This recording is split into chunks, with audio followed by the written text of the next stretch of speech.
If the new generation of professionals are not able to get into place, then there is literally no future. So intergenerational exchange is critical for heritage to flourish. The role of active citizenship is something that is considered more and more in the cultural heritage sector. The year 2022 was the European Year of Youth. After a difficult period, such as the pandemic, European institutions acknowledged the importance of a greater focus on young people, their ideas and their future. What has this year dedicated to youth concretely served? And what has been the role of cultural heritage in all this? Welcome to EUCropolis, the podcast by Michael Cultural Association. In each episode, we delve into policies and projects that affect the cultural heritage sector in the EU. Today we talk about European Year of Youth, a retrospective. Every year since 2013, the European Commission has held a European Year focusing on a specific theme. The goal is to raise awareness about the challenges regarding that specific issue, which is considered central to policies to come in the Union. During 12 months, meetings, events, festivals, and policy efforts focus on rethinking the area of European citizens' lives. All comes, of course, with a special allocation of funds. For example, 2018 was the European Year of Cultural Heritage, and ended with wonderful numbers. 37 countries involved, more than 23,000 events with nearly 30 million participants. The most important results: the certainty of the importance of cultural heritage for European citizens and an increased awareness of the challenges of the sector. With these results, 2022 was heralded as the Year of Youth. Perhaps most affected by the traumatic effects of the pandemic, there was a strong feeling that young people were yes heard but not listened to. There was a need to give them importance and put them at the center of what Europe stands for. With these words, President Commission Ursula von der Leyen welcomed 2022. Our goal today must be to act on young people's concerns. This is what we are doing in Europe. I want the year 2022 to be the European Year of Youth, to honor, support, and engage with young people, to make them central to all European Union policies, social, digital, or climate. It's clear. The European Year of Youth aims to fundamentally change how young people are involved in policy and decision-making. But then, what were the concrete tools to activate this participation? Let's go in order. First of all, we need to mention all the tools that were already in place and have been enhanced during 2022. Erasmus Plus is a program funded by the European Union that focuses on supporting education, training, youth and sports in Europe. Then we have the European Solidarity Corps, a European Union program that gives young people between the ages of 18 and 30 the opportunity to participate in solidarity projects in Europe and elsewhere. But more was needed. To really listen, we need to activate real moments of conversation. To develop policies for young people, you have to develop them with young people. The European Commission brought young people to the forefront during the European Year of Youth thanks to the Youth Policy Dialogues. EU commissioners, members of the European Parliament, experts, researchers, all these actors of policymaking faced groups of young people giving their ideas to shape a better future. And even that wasn't enough. A platform was needed, a way to keep everyone up to date with activities directly involving young people at the European level. That's how the European Youth Portal was born. The platform is a way to display on a European and country level the opportunities in the framework of the year. It speaks to young people, but also to those working in the field of youth. On it, we can find thematic pages about youth policies, opportunities to go abroad, and EU-funded programs that could interest people under 30. To know a little bit more about it, I met with Katerina Zourou, director of Web to Learn. Katerina is a recognized researcher, and she puts the digital field, youth participation and cultural heritage at the center of her work with Web to Learn. I like very much the European Youth of Youth portal because it gives a visibility. It's difficult sometimes to know what people in different regions or countries do or in a cross-country level. So this very nice European Year of Youth 2022 portal is an aggregator of actions taken But the long-term achievement that I see in the European Year of Youth is that through this portal, you immediately can see the beauty of all the youth participation that took place this year in all fields, sectors, country, region, form of participation, type of activity. We sometimes miss the importance of being also local and global, and it's so nice to see this wealth of activities. A project in which both Web2Learn and MCA are involved also appeared on the portal with one of its events. The Glimmers is a project that aims to promote youth engagement in the cultural and creative sector in Europe, taking advantage of digital transformation and the challenges offered by the pandemic. The Glimmers project has been designed as an answer to a big crisis that we have been facing in 2020. That was the pandemic. So yes, there has been a major challenge at the beginning, which has been the pandemic, and namely the restrictions and the limitations in physical mobility. People going to a museum, a library, a gallery, and an archive. That has been a challenge, of course. But seen from an opportunity perspective, it has been also a big driver for new forms of interaction. I remember very well, we have released a collection of practices that have been 15 stunning examples of museums designing activities for remote participants, and there we had very, very interesting and innovative things like yoga classes online through Zoom, or drawings with families and children in lockdown situations, or even singing together while being at home, and that has been marvelous. So an opportunity that was urged by this challenge, the limitations in physical mobility. Digital obviously has a great importance in this process. I think definitely that the novelty of digital communication tools is something that is new. Technologies such as TikTok, Instagram, virtual reality and immersive virtual worlds, these are all new and require a new positioning by cultural heritage institutions into embracing these new tools. It seems that young people, at least this is what we understood from the Glimmers project, they expect cultural heritage organizations to be more present in the digital sphere.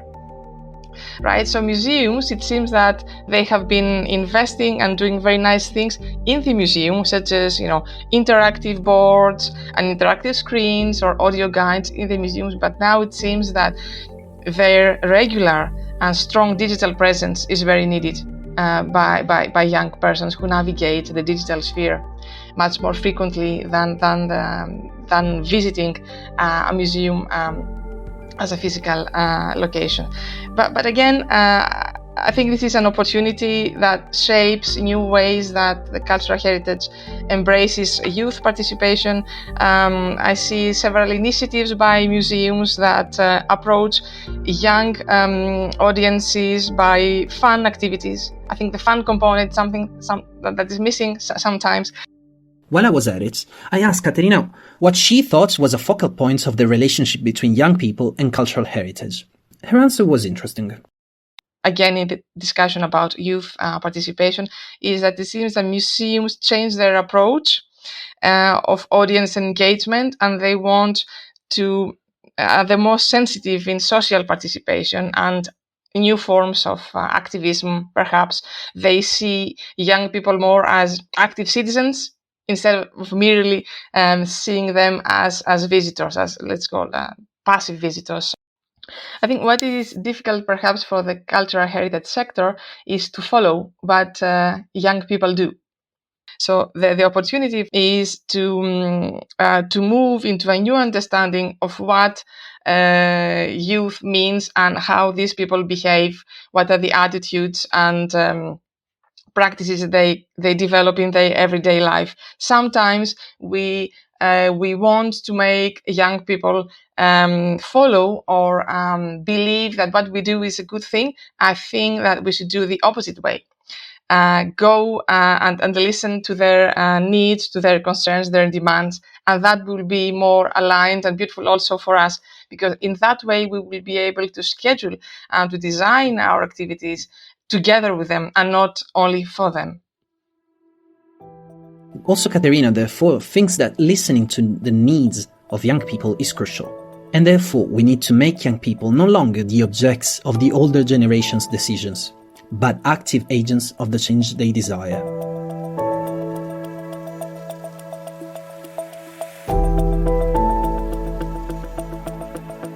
There is an organization that does that in the field of cultural heritage. ASAC, European Students' Association for Cultural Heritage, is an international network of European students and young professionals working within cultural heritage. So I decided to meet with Emilia Sanchez Gonzalez, Digital Media Coordinator at ESAC, who, when I asked her how the European Year of Youth has been, immediately replied like this.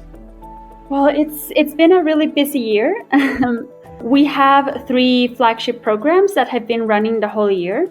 The first of these flagship programs is the European Youth Ambassadors, a group of young professionals in the heritage sector who help ESAC with the whole advocacy part. Then there is the ESAC Talks, in partnership with some institutions, to take stock of the action carried out for young people. And then we have the ESAC and Europa Nostra internship.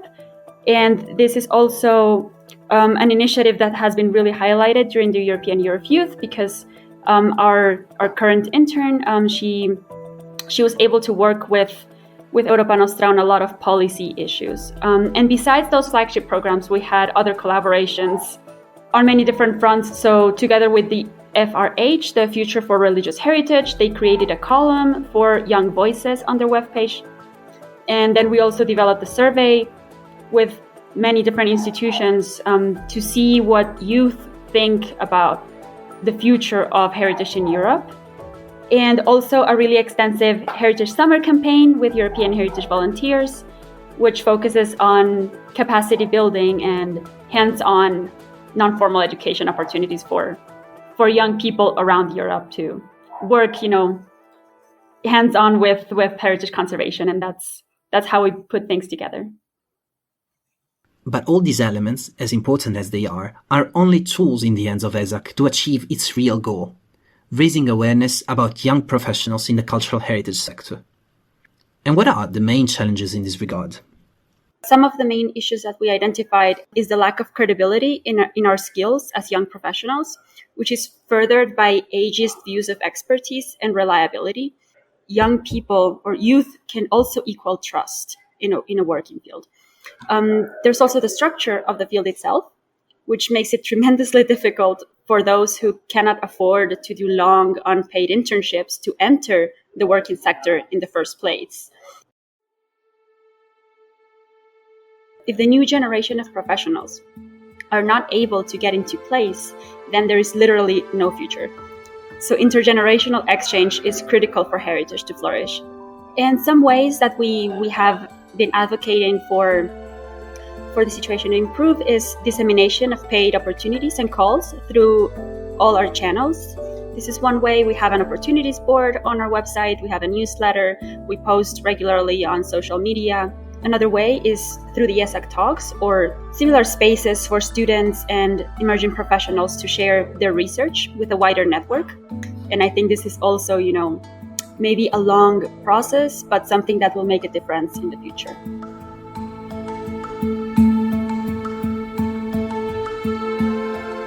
All this work is because of ESAC's part, there is a very clear vision of what cultural heritage represents for humanity and for young people. We think in ESAC that heritage has the power to unite and help us understand the world around us. And it also has the power to tackle big challenges like armed conflicts and climate change. So to achieve these goals, an interdisciplinary view of heritage is key. We think COVID brought on so many challenges on so many fronts. We're all aware. And heritage was not on top of the list for any funding scheme at the time. The pandemic brought on this new dimension or value of the arts and culture field, because it became very clear to everyone that mental health and well-being were linked to our connection with heritage. The fact that heritage can improve our health, I think it still needs to be explored more. And I think young people are up to the task.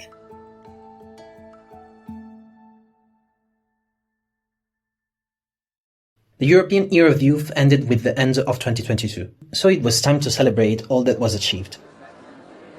To do it, a day-long conference took place in the EU Parliament, where almost 700 stakeholders, including tons of young people, came together to discuss education, mental health, and more. But the efforts do not end there. 2022 was just the beginning. Young people will more and more be at the center of policy decisions. Because Europe has realized one thing for sure: young people cannot only be considered the future, they are, in fact, the present. You've been listening to EUCropolis by Michael Cultural Association. The podcast is designed and edited by Marco Fiore. You can find the links of the sources and the audios in the description of the episode. For any comment or question, you can write to marco.fiore@michael-culture.eu. Thank you for listening. See you in the next episode of EUCropolis.